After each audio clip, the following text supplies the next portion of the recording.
We stand at the dawn of a new era, on the precipice of profound change. At Project Babbage, we're reimagining the future of identity, data, and privacy. A future not controlled by centralized systems prone to failure, but by you, the individual. We're pioneering a new online world, where your identity and your data are yours, and yours alone.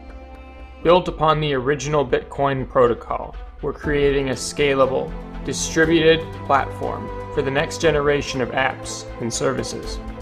Our micropayment model puts control back into your hands, enabling a more efficient and privacy-respecting internet. Our team, a tapestry of passionate professionals, is consistently pushing the boundaries of what's possible.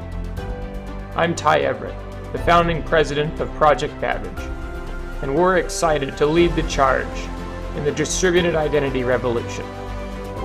Project Babbage, empowering individuals, protecting privacy, building the future.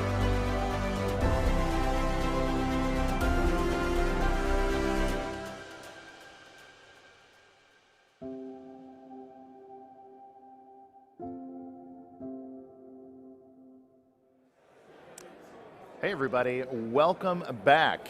Today is day 2 of the London Blockchain Conference at the QE2 Centre in lovely Westminster, London. I'm your host, Kurt Wickert Jr., for this special edition snack hour summary here.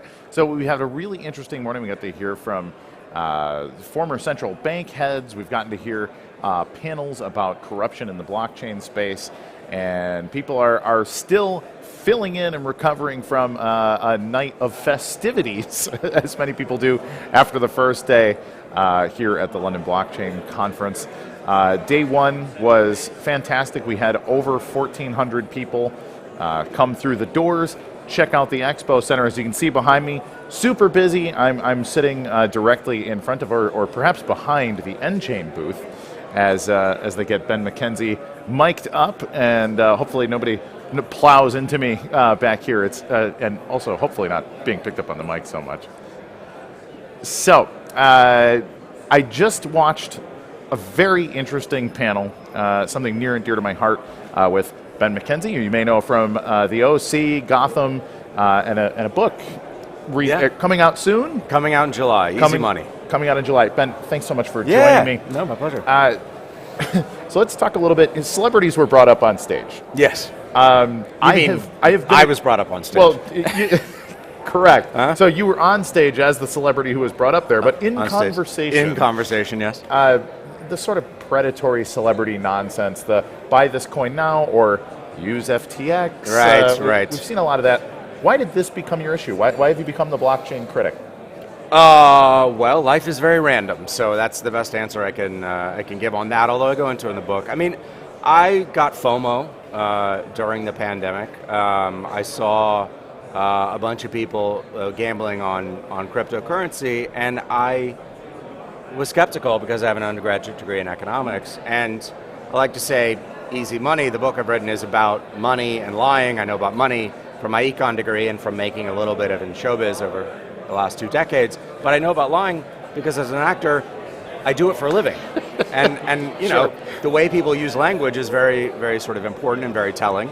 And when they were calling these things currencies, they weren't working like currencies. So I think celebrities were sort of the last gasp of this last round of sort of get as many people into the crypto casino as possible. Now that stuff has sort of gone away, all of a sudden celebrities are no longer hawking for it. I think you'll see a natural sort of cleansing process, and we'll see what's left after that. So was the 2020 to 2022 era your first era being interested in blockchain, or what was the first, do you remember the first time you heard about Bitcoin, for example? I remember hearing about cryptocurrency in 2017, 2018. Yeah. But no, this was the last 2 years, it's been just a full trip down the rabbit hole. I really did not know anything about it before then.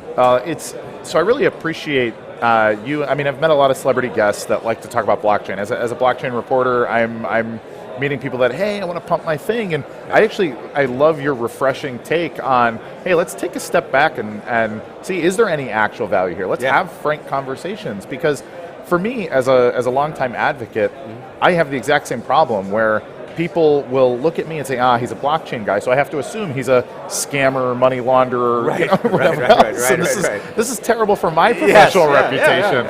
So first of all, thank you.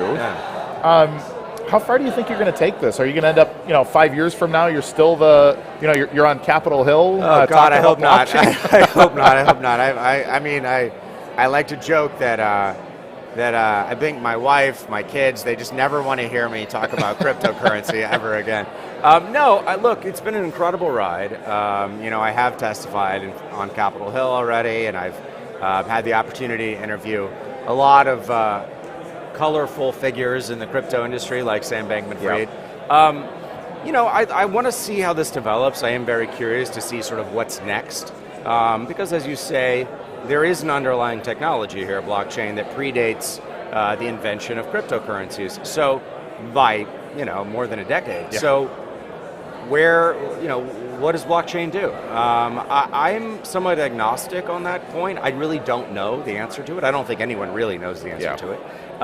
So I'm excited to see where it goes. But if I'm still doing this in 5 years, I think I've made a terrible life decision.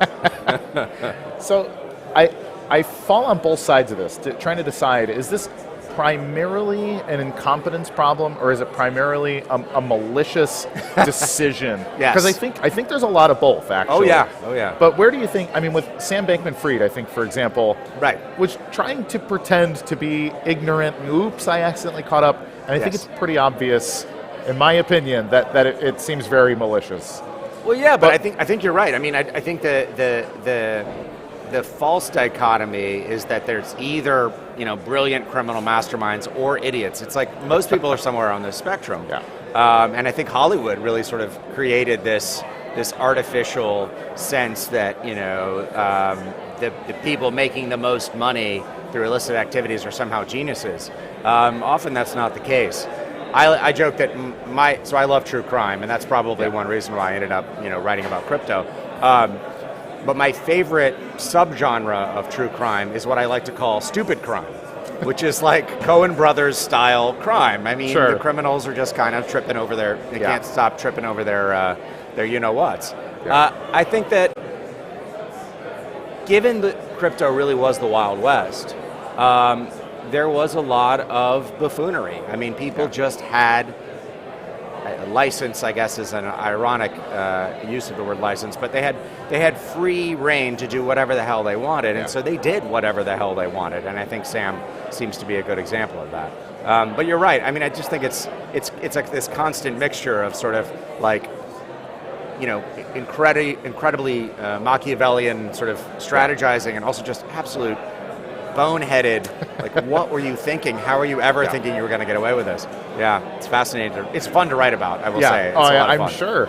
Well, I thought it was really interesting on your panel. So you have a former central banker talking about personal responsibility, and hey, maybe we should let some of this stuff happen to see what comes out of it. Right. And then you have, who you'd expect. You have the celebrity commentator saying, no, we need harder regulation. Yeah. And then Brian on the panel, cutting in and saying, no, I think I agree. I think is the central banker telling us we need less regulation? Yeah. It's interesting to see his perspective. Obviously he's been in the trenches, so to speak.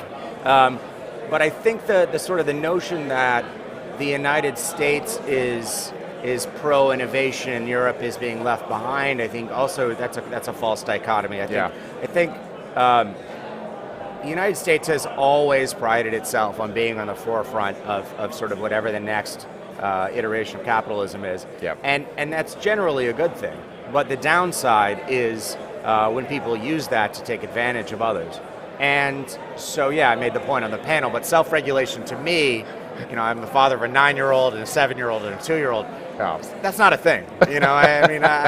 We the times we've tried self-regulation in my house, it ends up with, writing on the wall and stains on my couch. I have little ones myself. I can relate. Yeah. No such thing as self-regulation. Yeah. Well, and so that's a really interesting thing too. The capitalist sort of this notion that the United States doesn't want to get left behind. And I think there's truth to that. And I Sure. think we're seeing, like Wyoming, for example, is looking at New York and saying, okay, how do we get businesses to register here? Let's give them a sandbox to play in. Right. And I think that is important because the technology ultimately was invented to give transparency and data integrity to real business. Right. Now, nobody's using it for that, but exactly. I mean, that's the point. Is like if it's actually being used for that, and there is the transparency there, then great. My concern would be that you'd have a race to the bottom amongst the states. I mean, an example I might use is, although it's, I guess it's benefited my industry, is the tax deductions for filming. Sure. Tax credits for filming movies and TV shows have created this sort of fight as to who can give the most to the industry. Yeah. And so on the digital asset side, is there actual transparency? Where's the enforcement? A lot of these companies that were operating as exchanges or quasi-banks were operating under state money transmitter licenses, which were much easier to get than some exchange license or whatever. So I think we need to clean that up, and we need to have some real sort of enforcement before we can understand exactly what we're left with. Sure. Yeah. So you mentioned you have a bit of a background in economics. Yeah. Do you think there is a real economic role here? And like we talked about, hopefully you're not testifying in front of Congress again in 5 years. Yeah. But do you hope maybe in 5 years that these things have become ubiquitous in the economy in some way, or do you hope they go away? Like where's your heart at? That's a great question. I think there is a fundamental tension. I think blockchain being used as a ledger in which you could, have both privacy but also a public, database that people could reference, is an alluring idea. The tension that I see is between this sort of, money is trust. We made it up. It's this social construct, and to create trust, it's difficult to create trust if you're not able to really have full transparency. So I think there is a tension there between the privacy respecting side of it, which everyone also likes, versus sort of using that privacy for illicit ends. So I really don't know how that's going to play out. At the end of the day, I'm an American, I want the American consumer to be protected. And I think it's crucially important that America gets this right, because we are, the global leader when it comes to capitalist legal frameworks. So, so I'm curious to see where it's going to go, but I actually have no idea where it's going to go. Well, and that's the intriguing thing. I've heard people and regulators whose names you would know discussing this. Like, well, we really need to stop the crime, but if China and Russia beat us to the punch on using this technology in a way that gives them a serious competitive advantage, what does that do to the U.S. and in many ways also the U.K. and Eurozone, as we're sort of seemed as at least lightly aligned? Right. But how do we bear out that risk? I mean, we saw similar things with the internet 20 years ago, but what do you think is that balance? Yeah, I mean, I'm not worried about that. I'm more worried that that's being used as a way to sort of kind of grandfather in a bunch of cryptos that may or not really have any real utility. Yeah. I mean, at the end of the day, the thing that has made America so exceptional, I think on some basic level, is the freedom to experiment, the freedom to innovate, all of these things, but they have to be actual true innovation and actual true experimentation, not experimentation, in order to fleece you, in order to. So I'm not worried, what exactly are we worried about? China is going to use blockchain to do what exactly? I mean, at the end of the day, because money is trust, the US dollar has been the world's reserve currency since the 1940s because we are the top dog. We have the biggest economy. Now, China's economy has been this boogeyman threat that it's going to overtake us, but you're seeing right now, actually, literally, in the past several weeks, months, as the reopening in China is actually coming more into focus as much more problematic than we've been led to believe. And there's a lack of knowledge about what's happening inside of China on purpose, right? They're restricting our ability to understand what's happening there. So I think, I'm very skeptical that somehow they're going to jump ahead of us by using this particular form of technology. And in fact, I think you're seeing, Hong Kong set up their framework, which was much more restrictive than I think people were realizing. Yeah. I think even over there, they're realizing there's a lot of trade-offs, both good and bad. So I'm not too worried about us losing the edge there. I think that's a really shrewd position to take on it, frankly, because I think you're exactly right. Like, the Chinese economy needs to do business with the United States. Yes. We're still their biggest customer. Yes. So even if we don't like each other, at the end of the day, we sort of have this symbiotic relationship that maybe makes us uncomfortable, but ultimately we all want to eat. Yeah, and you know, that's a positive side of Yeah. capitalism, right? Is that we really, you know, the governments, the powers that be, don't like each other for a variety of reasons, but they also need each other, and that keeps them from, you know, starting a nuclear war or whatever.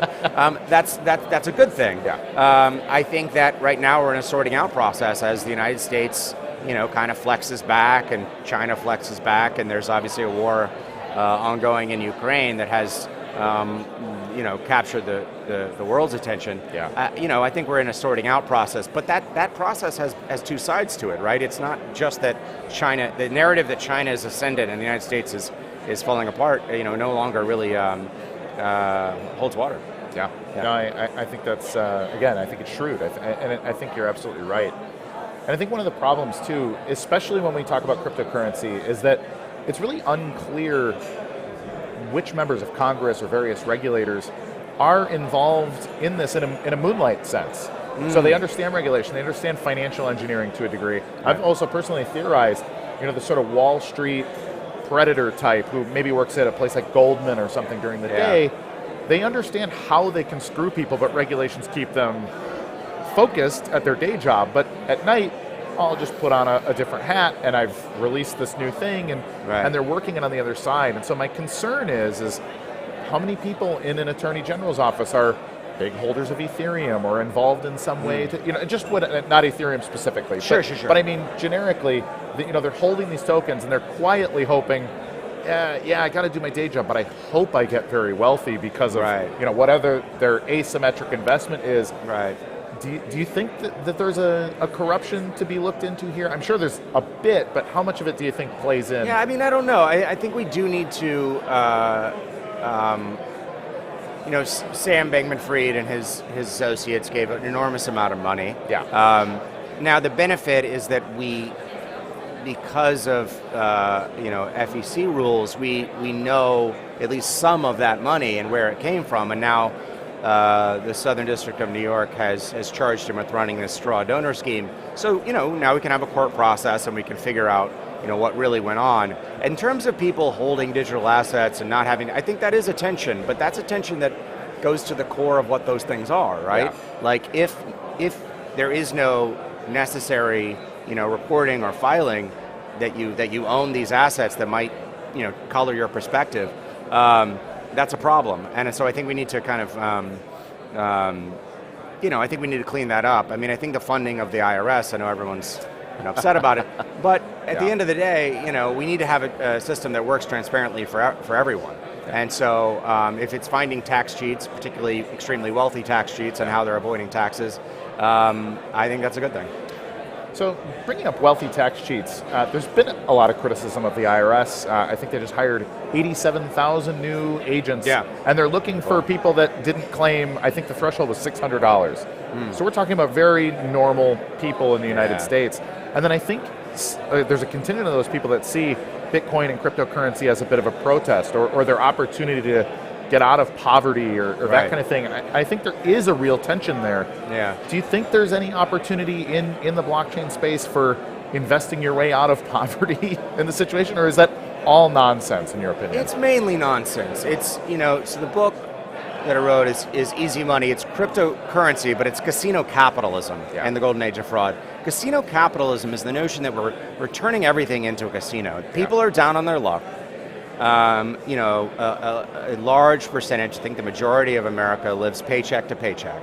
So the allure of, hey, you're gonna invest in this or that crypto and become wealthy almost overnight, and you know, escape all of your problems, it's an incredibly powerful story. But just because it's a story, I know this as a storyteller, doesn't mean it's true. Yeah. It's almost, it's not, of course, completely false, but it's predominantly false. the vast majority of people who have invested in cryptocurrency have lost money. Yeah. They came in 2021, this is the industry's own studies show this, and at the height of the market, and we see where the prices of these cryptos are now. So they've lost money, whether they are acknowledging that or not. It's not a loss until you sell. Right. Okay, buddy, whatever you say. In every other line of work, it would be, but up to you. I think that lie is sort of being revealed to be the lie that it is. I think what crypto does do is shine a light back on us, or reflect back to us the problems that we have, which is to create, a more equitable distribution to create a real safety net for people, so that they aren't tempted to gamble wildly and potentially destroy not only their lives, but the lives of their spouses and their children. I hear a lot of stories about, quite frankly, men gambling and hiding it from their spouses and loved ones. And so, I'd like to see that get cleaned up, and I think we're moving toward it in sort of fits and starts, but it's a bit messy right now. Ben, thank you for your clarity. Yeah. Thank you for your advocacy, and honestly, thank you for your time. It's been a pleasure. My pleasure. Thank you for having me. For sure. Ladies and gentlemen, this has been CoinGeek TV, special edition here at break time. I think we need to go get myself a little bit of coffee, a little bit of water, and we're going to get started with the late morning segments here going forward. Join us for lunch. Check us out on the virtual event. Watch our panels, speakers. I'll be on a couple things myself if you want to hear some really interesting information. And I'll be closing up this evening at about 5 p.m. Local time. So I'm Kurt Wicker Jr. for CoinGeek TV, broadcasting live out of the QE2 Center. See you soon.